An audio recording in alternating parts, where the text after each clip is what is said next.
I was in my room reading a book, Thin Red Line, when the mortars started coming down. Sergeant Horrocks ripped open the door and yelled, "Grab your guys and go to the motor pool. The whole battalion is rolling out." Holy the whole battalion. This must be big. One by one, the strikers were rolling out of the motor pool, ready to hunt down whoever was with us.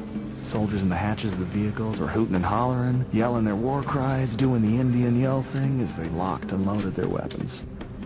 As we headed north up Route Tampa, I was sticking out of my hatch behind the 50 cal, and I glanced over to the left side of the vehicle, at which time I observed a man dressed in all black with a terrorist beard jump out all of a sudden from the side of the building. He pointed his AK-47 barrel right at my pupils. I froze.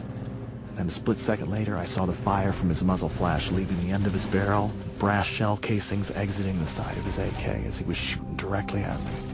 I heard and felt the bullets whiz literally inches from my head, hitting all around my hatch and making a ping, ping, ping sound. All of a sudden, all hell came down around us. All these guys wearing all black, a couple dozen on each side of the street, on rooftops, alleys, edge of buildings, out of windows, everywhere, started unloading on us.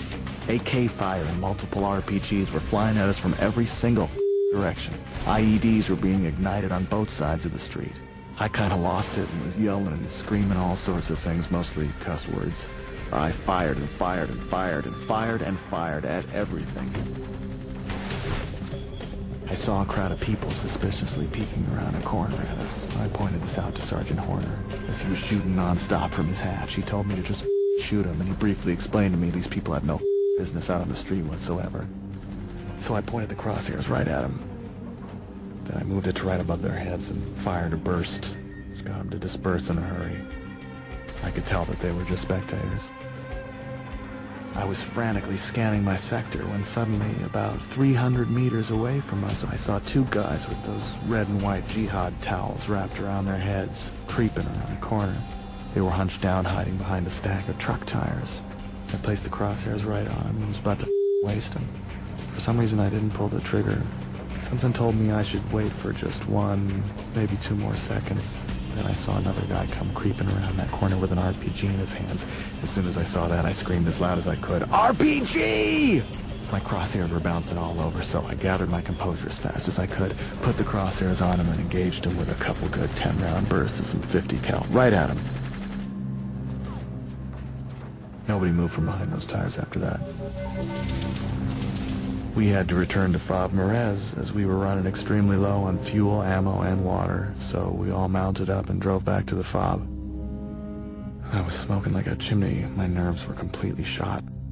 I was emotionally drained, and I noticed that my hands were still kind of shaking. The stars were now out over Mosul, and I decided to go sit by myself and stare at them for a while. I was thinking how I was lucky to be alive. I've never experienced anything like the fear I felt today. I thought about that guy with that angry look on his face when he pointed the AK at my head and pulled the trigger. Sergeant Vance saw me sitting by myself, and he came over and sat next to me. He asked if I was okay. I thought about that one for a second. I told him, I don't know. I told him how I wasn't really in the mood to roll back out for another inning with these guys, and I also told him that I was kind of tripping out about how not everybody that I engaged today had a weapon in their hands, and that I wasn't really too sure about what happened to some of those people. Vance started telling me a little bit about his father, who'd been in Vietnam, and who had given him sound advice about situations like this. Put all the things that bother you and keep you awake at night, and clog your head up. Put all those things in a shoebox. Put the lid on it, and deal with it later. I walked back to my room, thanked God, passed out on my bed. I've put the events of that day in a shoebox, put the lid on it. I haven't opened it since.